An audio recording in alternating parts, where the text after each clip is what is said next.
Mä haluan saada demon tehtyä. Niinku, no kunnon demon.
Demo on, no oikeastaan aina se on joku niinku suoritettava niinku juttu koneella tai millä tahansa alustalla, jos on prosessori oikeastaan. Ja sitten sillä yleensä näytetään omia taitoja ja pusketaan sitten sen laitteen tai alustan niinku teknisiä rajoja. Et esim. No, et kuinka paljon saadaan puristettua näytöohjelmista tai jostain Commodoresta, jossa on tosi vähän muistia tai jotain. Meidän demoporukka on minä ja 2 mun kaveria ja me ollaan koulukavereita. Me käydään koulussa yhdessä, me käydään ulkona yhdessä, me pelataan yhdessä, me tehdään demoja yhdessä. Me tehdään kaikki yhdessä oikeastaan. Saatiin semmonen valinnainen kurssi, että mentäisiin Tampereelle oppimaan demoskenestä. Mä en silloin tiennyt, että mikä demoskene on, mutta se oli tietotekniikkaa ja se kiinnosti mua, niin mä menin sitten sinne. Mut sitten kun me nähtiin, että kuinka siistiä se on. Ja mitä kaikkea siellä pystyy tekemään. Joo. Me käytiin Assemblyllä katsomassa niitä demoja ja päästiin sinne backereille. Ja mä sanoisin, että siitä lähti niin kun se ultimaattinen kiinnostus tähän hommaan ja tähän tekemiseen. Joo.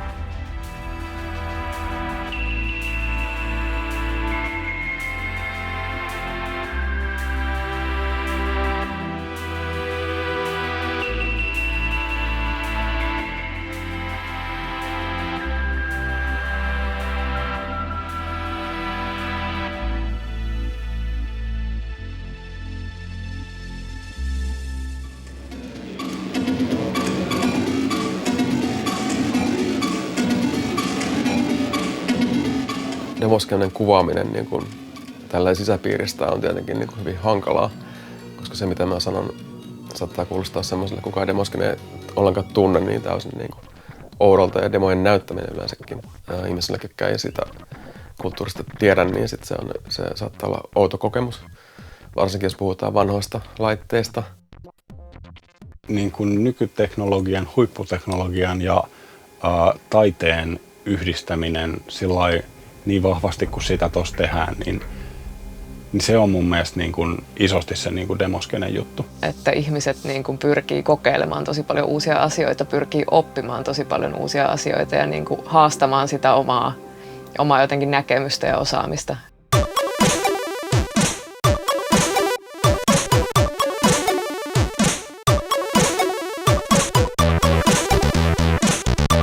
Ehkä semmoinen sykäys niin kuin itse siihen demoskeneen oli se, että meillä tuli tämmöinen tietokonekerho, mitä piti sitten vähän vanhemmat, ei paljon, ehkä yläasteikäiset kaverit. Ja he oli sitten niinku kehittynyt ja niinku, tai ohjelmoinut oikeasti itse jotain niinku demoja ja introja. Ja sitten tietenkin me oltiin vähän nuorempia, niin sitten se alkoi kiinnostaa, että miten näitä on tehty ja haluttiin niinku yrittää tehdä vähän samanlaisia. Tietenkin oltiin paljon huonompia siinä, mutta sitten kehityttiin aika nopeasti. No se alkoi siitä, kun oli hyvin erilainen hyypiö, että oli koulussa aina kaikkien kiusaama ja siellä oli väkivaltaa. Sitten löytyi tämmöiset BBS-t, joihin soittamalla huomasi, että siellä oli aika paljon myös muitakin ihmisiä, jotka ei tuominut ollenkaan sen perusteella, minkälainen sä oot, vaan niitä kiinnostavia asioita, mitä sulla on sanottavaa. Ja sitten BBS:stä löytyi myöskin demoskene. Silloin demoskene aikoinahan niin kuin kaikki yhteydenpito ihmisten välillä tapahtui kirjeitse tai puhelimitse, koska ei ollut nettiä. Mullakin oli Australiasta ja Uudesta-Seelannista oli muun muassa kontakteja ja sitten aina vanhemmat ihmetteli, että tulee niin kuin kirjeitä ympäri maailmaa. ekat demot näin varmaan siinä kaveri sai Amigan synttärilahjaksi joskus vuonna 89 tai 90 ja sekin sai sitten joltain tutulta demoja disketillä ja ihastuin sitten ihan heti siihen, että Tuli vastaan jotain niin kuin just tämmöisiä taiteellisia tuotoksia, mitkä kiinnosti ja mäkään en aluksi tiennyt, että mitä ne on. Et oikeastaan se niinku visuaalinen maailma ja se, että joku pystyy tietokoneella tekemään tällaisia juttuja, niin oli jotain niinku ihan niinku mind blown. Mun mielestä demot oli aina tosi siistejä. Mä halusin tietää, miten ne on tehty. Mä halusin oppia tekemään niitä ja ehkä se lähti siitä niinku opettelun kautta. Se niinku alkoi kiinnostaa enemmän ja enemmän, mutta sit, kun ei ollut sitä niinku sellaista oikein porukkaa, kenen kanssa tehdä yhdessä, niin se jäi sitten vähän semmoiseen wannabe-toimintaan, että sitä vähän niinku aina katteli ja toivoi, että olisipa siistiä. Meillä ei ole muita suunnitelmia kuin me tehdään demo Alt-partyyn. Toi nyt meidän kannattaa myös varmaan miettiä sitä, että jos meillä on demo, niin mietitään, että meidän kannattaa rikkoa se osia, että mitä me voidaan muuttaa, että mistä demo koostuu, että meillä on musiikki, sitten sulla on ne visuaalit ja niin kuin sillä, että mitä me voidaan, että musiikissa sulla on biitti, voiko se randomisoida ehkä, sitten sulla on se niin kuin lead, voiko se randomisoida ehkä, grafiikka, niin, mitä siitä voi, miten se voi rikkoa niin kuin pienempiä osia, ehkä jotain osia sitten randomisaa. Joo. Mennään meille ja sitten aletaan kastaa sun kone ja sitten aletaan demo. Tehdään se vaikka sen keittiön pöytään meidän demopiste. Mä heitän sulle 10 sit keissistä, mä ostan sen sulta. Niin. Joo.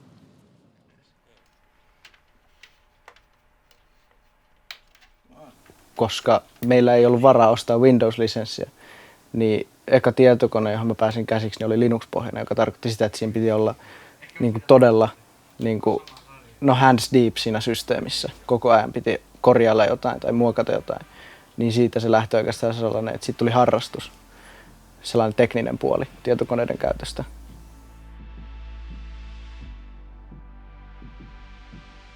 Siis demojen suhteen me tehdään meidän porukassa, ei paljon mitään me suunnitellaan, mutta sitten me ei saada ikinä mitään tehtyä. Se on vaikeaa aloittaa, koska se on kuitenkin taiteellinen prosessi ja sitten siinä ei luota omiin taitoihin aina.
Alkuaikojen demoskenehän oli jotenkin vähän ehkä jopa vihamielinen tämmöinen viidakkomainen rakenne. Se ehkä johtui siitä, että demoskenen niin kuin jäsenet, osaset oli lapsia tai teini-ikäisiä ja pääosin poikia. Ja voin nyt kuvitella, mitä sitten teini-ikäiset pojat, vaikka niin kuin, miten ne käyttäytyy ja muuta. Että se ei ollut välttämättä kovin kutsuvaa ja tämmöinen hierarkia oli aika selkeä siellä. Aika pitkään alus tuntui siltä, että siellä ollaan vähän vihamiesiä vasta-alkajia kohtaan. Että siellä on vähän tämmöistä elitismiä. Silloin kun mä olin jo pyörinyt siellä jonkun aikaa ja mua harmitti se, että se ei ole kovin tervetulleeksi toivottava. tosi usein se ajattelutapa oli, että sulle ei naisena välttämättä ole minkäänlaisia merittejä tai sellaista, vaan että sä oot tullut jonkun toisen ihmisen mukana tai siivellä niin sanotusti. Ei ole ollut ihan helppoa tavallaan tulla skeneen, jossa et näe omanlaisia ihmisiä tekemässä asioita. Ainakin tuntui siltä, että olisi pitänyt jotain kirjoittamatonta kautta saada jotain tietynlaista hyväksyntää, jotta olisi tullut niin kuin yleisemmin hyväksytyksi. Ja sitten oli mun mielestä niin kuin aikaisemmin oli enemmän semmoista niin kuin jakautumista gruppeihin sillä lailla, että se ei ollut välttämättä niin semmoista kaverillista gruppien välillä. Kyllähän niistä niin kuin kaikista viesteistä ja scrolliteksteistä kävi ilmi se valtavan suuri kilpailu ja semmoinen, jopa sitten niin kuin semmoinen varsin suora ja niin kuin kärkeväkin kommentointi välillä vastustajaa kohtaan. Että siellä ei säästelty hirveästi rumiakaan sanoja sitten välillä.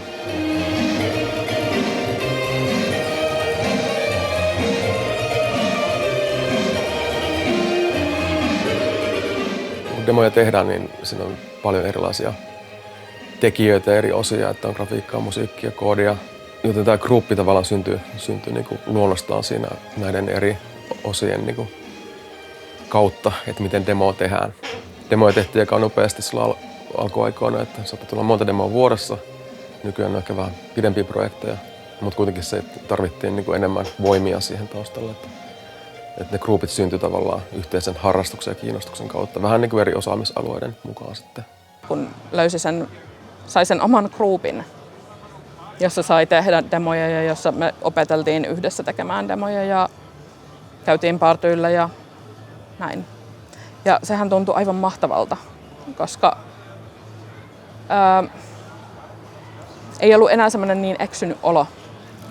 Ollaanko me sitten se, kun me ostettiin domainia, niin kai me ollaan sitten se minihäkkerit? Joo, minihäkkerit.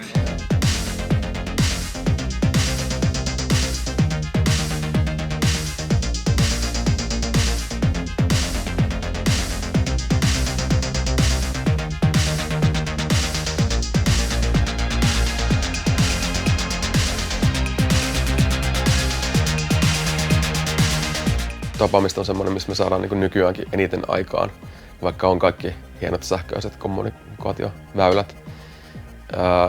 Ja sitten niin kuin kaikki puhkuaa energiaa sitä demoa kohtaan niiden tapaamisten jälkeen, että se on niin kuin semmoinen, että saa niin kuin hyvän drivein siihen tekemiseen.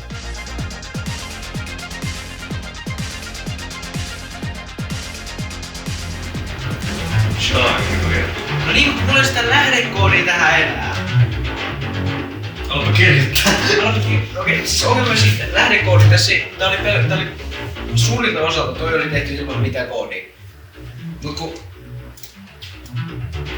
mä kulutin varmaan 2 tuntia siihen, että mä tuikkasin jotain asetuksia, että mä sain ton tuloksen.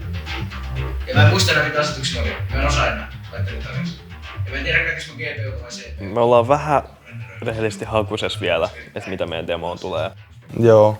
Ne pitää päästä alkuun. Se on se vaikea juttu. Meillä on periaatteessa teema omalla tavallaan. Onko?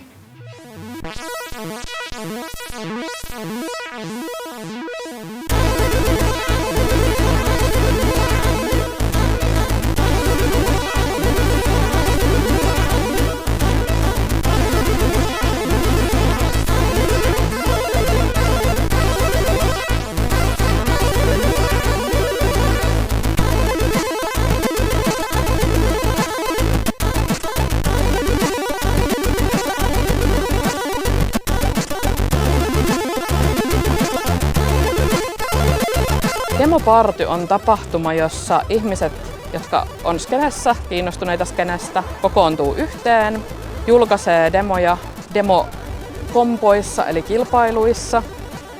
Tietty, kun ei ollut sosiaalisia medioita, niin sitten oli harrastajien tapaamisia myös. Että, ja niistähän tuli nopeasti kansainvälisiä tietenkin, että demoskene oli kansainvälinen ilmiö niin kuin alusta lähtien. Ekat partyt tuli käytyä nyt vasta. Silloin nuorena ei koskaan tullut käytyä missään. Oli niin kuin kivaa nähdä sit niitä tyyppejä, mitä on vuosikymmenet arvostanut ja päästä juttelemaan niiden kanssa ja vaihtaa ajatuksia. Siellä oli ihan oikeita ihmisiä niiden nimimerkkien takana. Että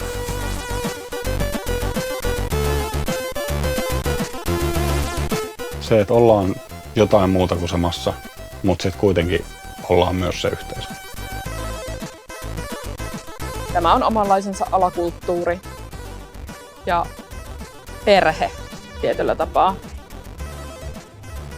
Niin hyvin kuin huonoina puolina.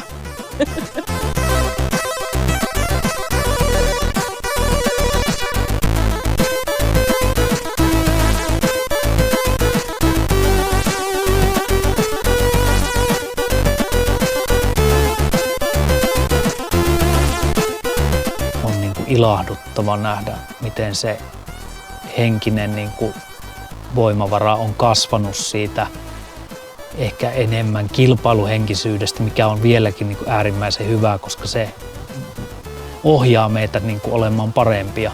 Mutta sitten samalla on kasvanut semmoinen äärimmäisen syvä niin kuin kunnioitus toisia kohtaan ja sitä omaa niin kuin brändiä kohtaan, joka jokaisella ryhmällä on. En koe, että skene olisi enää sellainen, että katsotaan kauheasti naisia alaspäin, vaan tämä on muuttunut tosi niin kuin semmoiseksi, että hyväksytään niin kuin erilaisuutta ja muuta niin kuin paljon vapaammin.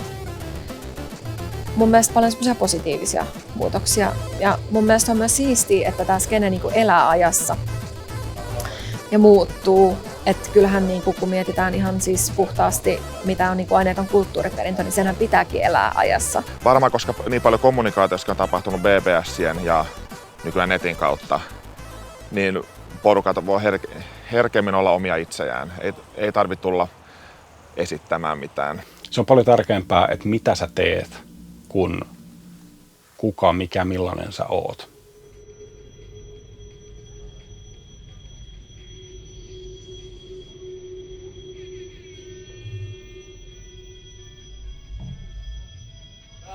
osittain luova prosessi on niin paljon parempi ryhmässä, koska joku toinen voi sanoa kommentin, jota sä et ole koskaan miettinyt tai et niin kuin millään pystyisi miettimäänkään.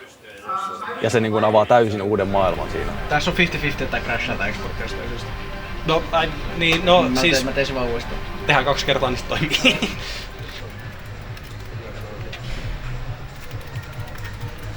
Oh shit.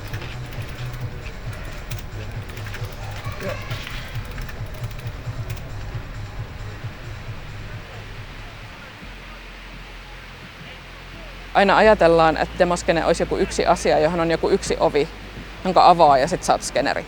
Vaikka oikeasti se on ihan niin kuin mikä tahansa muukin harrasteporukka, että sun tarvii vaan löytää sieltä ne sun omat ihmiset. Sitten kun sä tunnet, että sulla on ne sun omat ihmiset, niin ei kukaan voi viedä sitä pois.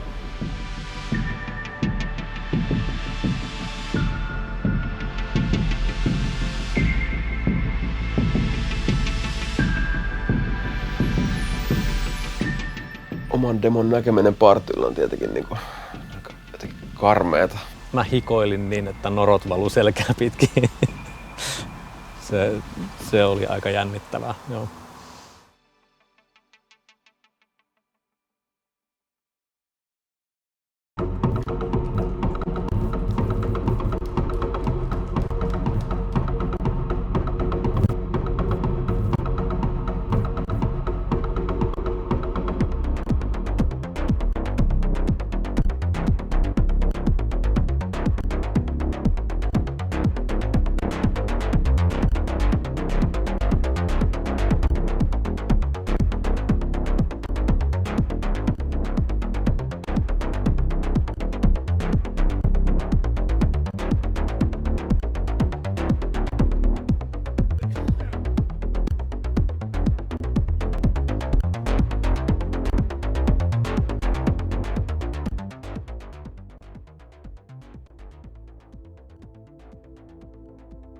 Löytyy niitä tyyppejä, jotka on pelialalla tehnyt niin kuin miljoonia ja sitten sulla on se niin kuin työtön taiteilija vieressä ja ne on samalla partyilla ja bilettää yhdessä.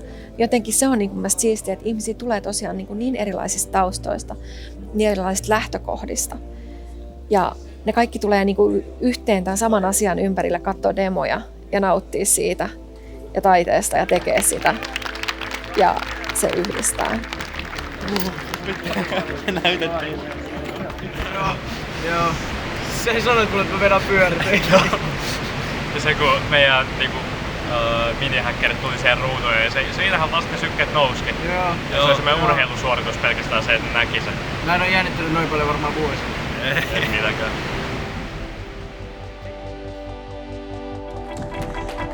And on second place we have Pilot by Minihakkerit. Sehän on tietenkin paljon enemmän kuin demoryhmä, että se on niinku kaveriporukka. Ja silleen jännä kaveriporukka, että se on niinku hyvin erilaisista taustoista tulevia ihmisiä. Että niinku, meitä niinku yhdistää se demoskene ja kiinnostus siihen laitteeseen ja niinku demon tekemiseen. Ilman heitä olisi elämä paljon tyhjempää, sanotaan näin. Kaveriporukka ja tämmöinen ryhmäkäinen kanssa pystyy viettämään aikaa ja niinku pitää hauskaa tämmöisen aseen kanssa, mikä kiinnostaa mua ihan äärettömän paljon. En tästä kyllä suostuisi luopumaan. Me ollaan aika hyvin niinku paikattu meidän toisemme heikkouksia ja tällainen, että yksin en olisi pystynyt, mutta heidän kanssaan kyllä. No se demon yhdessä tekeminen se oli tosi hauskaa. Et mä nautin siitä ja mulla on sellainen käsitys, että nämä nautti kans siitä. Et me ollaan hyvä tiimi koulussa ja koulun ulkopuolellakin.